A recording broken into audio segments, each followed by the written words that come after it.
boo demee Lac de Guiers da lay tànkee daan la bind leen li may wax te ngeen dagg ko téye. waaw Bak am na moo bëgg a laaj ci loolu par rapport ak loolu noonu parce que man maa lay bëgg sax yow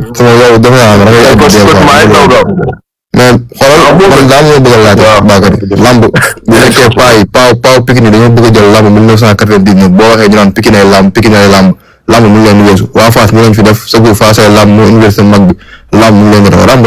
dafa weesu foofu noonu fi ñu toogee naan ay waa Pikine fi nekkoon nag ay arène Sénégal fi nekkoon nag lamb weesu na foofu lamb jamono jën da ngay entraîner am doole maam ñëw si géew indi say stratégie boole ko détermination bu mag bu boo xoolee Pikine jamono jii nii du ma la ko nëbb de 13 lañ gën a yaakaar que Boy Niang ak Eumeu Sène Ama Baldé moom bu ëpp Pikine la moom buy bëri di daam nag boo dañ koy topp naan ko yaa fi mën da nga am doole yaa mën yaa ko doole tàppal la foofu kuñ jàpp bu la mbuusee bu la tàncee si fit la war nañ mën la daan tax mu ne lamb wallaay lamb dépassé na cadre boobu noonu ñoom ñu foog ñu fa la nekk lamb dépassé na foofu te Boy Niang man wax dëgg neex yàlla Boy Niang nekk na mbir boo xamante ni bon man dama ni France man doxuma Pikine mais si par rapport lu ma mën a gisal laa mën wax mafia waaw maanaam Pikine maam ci xuut bu ngay gis gars yi nii booy nii bu doo ko fa gis man amaana fa ba mu si cité Pikine la dëgg xam nga certes ça n'a rien à voir ak lamb mais maanaam Pikine boo xoolee man Pikine jour bu ma gis ñu génnal Boy Niang jour génn bi nga xamante ni c'était extraordinaire c'était contre Balla Gaye te lamb noonu dëgg la coow bu fu mu àggoon loolu moo taxoon te boo xoolee Boy Niang dafa émotif de trop Boy Niang maanaam bët yu taan yi jooy da ko yomb man bu ma dégloo contre Balla Gaye ñu naan bu ko Balla Gaye ba daanu dafa naroon bàyyi bëre genre yooyu noonu maanaam mbër da nga am mental bu fort mbër tant que yaa ngi am tuuti émotion wala nga émotif tuuti rek sa këroo gëmoon dina sori maanaam mbër da nga am jubóo mbër fii nii da xooloo mbër loolu moo gën a bañ defee lépp mais doo xool ba mu lay war ay signe bët buy taaw wala kii rek waaye jooy non te pourtant dafa bañ defet mais bu duggee si géew day def fulla ak fayda bu paree bu jeexee jeex na bu ñëwee ñoo xam ne def na lu ko war ndax day dugg si géew bi joxe li mu am man mënumaa concevoir nga entraîné 2 ans baax rek nga ñëw si géew puusoo paasoo nga taxaw sa mbirum ko di ko xool entraîné. mënuma ko d'accord. li ngeen comprendre mooy. Bakary maa ngi jégalu de. Bakary maa ngi dégg Sénégal baax a baax. xam nga luy problème bi ah. yow Bakary li ngay wax yow da ngay wax sport ngay wax sport. yow tey jii boo doon wax sport ngay wax nga taxawee ci côté marabout dañ naan Bakary moo dàq gis kuy gis te sport dafa am réalité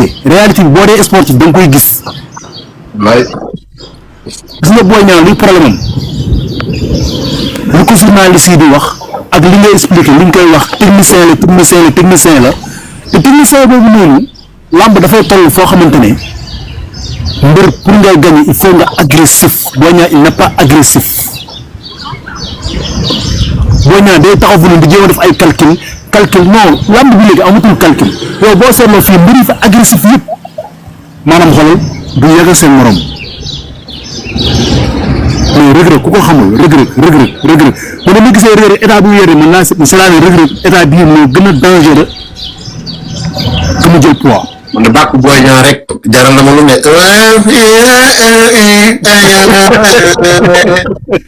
yow Bakary boo waroon Ama Baldé ni di nga ko dugal si Reug Reug ak fi mu jógee ak man ko compétition alal nabi ku nekk xam na sama digganteeg Reug Reug ku nekk xam na ko waaye dama neex ne la Ama Baldé moom képp ku mu fiy bërelaatal dinaa la waaye dama la yërëm de mais ba ma mere ma nag ilaa yow mi diin mais Ama moom ku ko ci jël wax dëgg yàlla ku ci farut ak yow Reug Reug sama doomu ndey la loolu ñëpp xam nañ ko waaye dama ne Ama du doomu ndey moo ñu boole maanaam Ama laa seen muy bëri ma gis ne gaañ bi mooy loolu suñu borom def cofeel mu am ci man maa ngi moom fekk ñu wax. waaw man waxuma laay doomu ndey de man ci waaye li ko war dëgg na ko def mooy Ama Baldé soo entraîné wul parce que dafa jógee Maroc ñëw gars yi naan état wu musculation la état bi Ama yor nii du état wu tous musculation kese la yéen a ngi dégg yéen lañ mën a nax mais man kenn mënu maa nax ci sport.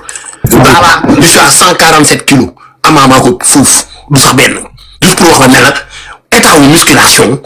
bokkut ak état wu bëre Reug Reug nii pour nit daan ko fii barke salaatu ala nabi foo nga teg sa bakkan entraîné li ñuy wax ci Franc moom la ñuy wax ci Reug Reug ah Reug Reug à 16 victoires benn défaite Franc à 16 victoires. Lourd dafa ay ci Lourd moom war nañu wax seen xel yi Ama Baldé nag cofeel am naa lañ bëgg am naa la ñuy topp ñun ñii ñëpp sël bu ndaw bi la ñuy topp waaye sël bu ndaw bi daa amul jom de fii la bëreeg Gris Bordeaux pare gars yi di ko tàccu lu ñu koy tàccoo daa daan Gris Bordeaux daa indi état bu baax tous indi ko lu baax bëreeg Franc na ko teg dañu jooy avant lamb ji mu ne fa di jooy juste pour wax leen daa amul jom ndax boo amoon jom tuuti xool booy yi sonn ci moom booy yi koy topp mu waroon a ranger waat boppam ranger peccam xam ne moom moo yor lengewu Falaye Baldé xam ne du bàyyi kenn moom moo am miir ca Pikine baayam la Ama moo réew Ama moo yabaate loolu mooy wax ci. yow tam fii nga ñëw baaxee dal fi waa Guédiawaye yow waa Guédiawaye li ngeen wax waa Pikine tamit ñoom tamit taay ndam gën na dugg de ndam demul ndam dikkul jamono ji. naa la ko grand Modou Mbacke ngi noonu waa Pikine la sax moo tax moom laa ciy séddu lu bëri des fois waaye tam moom moo ma yar moom Sa Touba ñoo ma yar ca Mbacke. boo xoolee jamono jii nii maanaam ñoom xam nga ñoom leen na sauf Pikine ay lamb boo xoolee buñ defarul seen relève bi instant yi ma xool Jacob Baldé am na peine am combat ndax bu amee combat Pikine duñ ko génnal Pokola lañ fay génnal Prince Boy Niang waa Pikine dañ ko seetaan nañ ko am na seen dañ koy seetaan. non Poko mi ngi ñëw Poko moom dig naa leen ko Poko ngi ñëw. Poko moom Pikine dañ jóg de. kooku suñu alal Poko mi ngi ñëw. Bagari man Poko moom aw ma ci yaakaar bu dee dëgg. non bul wax loolu dinaa la woo. parce que dafa am blessure yoo xamante ne boo ko xasee ba am. bul wax loolu dinaa la woo. expliqué yow xamoo. waaw d'accord naa. amana bàyyil ma woo la yow sama waay nga bàyyi ma expliqué la moo gën. waaw Thierry Diouf. waaw li lay vaar de. c'est que dafa am blessure genou cheville. loolu boo ko bi day gravé sa biir mémoire. gaañuwul ci cheville de. gaañuwul ci cheville de. gis nga ñu bëri nag ñu ngi juum Pokola fii la gaañ mais ku la tegul dossier médical mënul wax Pokola fan la gaañ. tu as parfaitement raison. grand Mour Mbacke ngi duma bàyyi ma fen wax dëgg yàlla yaay ma Mour Mbacke mii dañ chaque jour gaañu la xaritam la dañuy déggante ñun Pokola xam nañ fan la gaañu xam nañ nan la ñuy def ba mu wér te incha allah mi ngi ci yàlla baax na ñaanal leen est-ce que Pokola am na discipline ndax Pokola ndax am na discipline bi xool leen Pokola ba mu gaañoo ba léegi ñëwaat ndax gisaan ngeen Pokola ci beneen couleur yi ndax gisaan ngeen Pokola ci leneen su ngeen ko séenee rek jàppal ne open press wala nga gis ko mu dem dîner lan moo tax nga yaakaar parce que Pokola yabuñu Pokola avant bi fi yaayam di nekk dafa am loo xam ne yaayam moo ko moomoon dañ ko koy bàyyee mais yaayam nekkutu fi ñun ñooy yaayi Pokola jamono ci grand Mour Mbacke mii man mii keneen ak keneen ñun ñooy yaayi Pokola daf ñuy déglu par la force sinon fii laa koy moom xam nga doon yu mu duggoon yàggul dara boobu après blessure bi non mais kaay ma wax la de xam moom laa leen moo tax ma ne da ngeen di jaawale encore maa yow mën nañoo ànd coow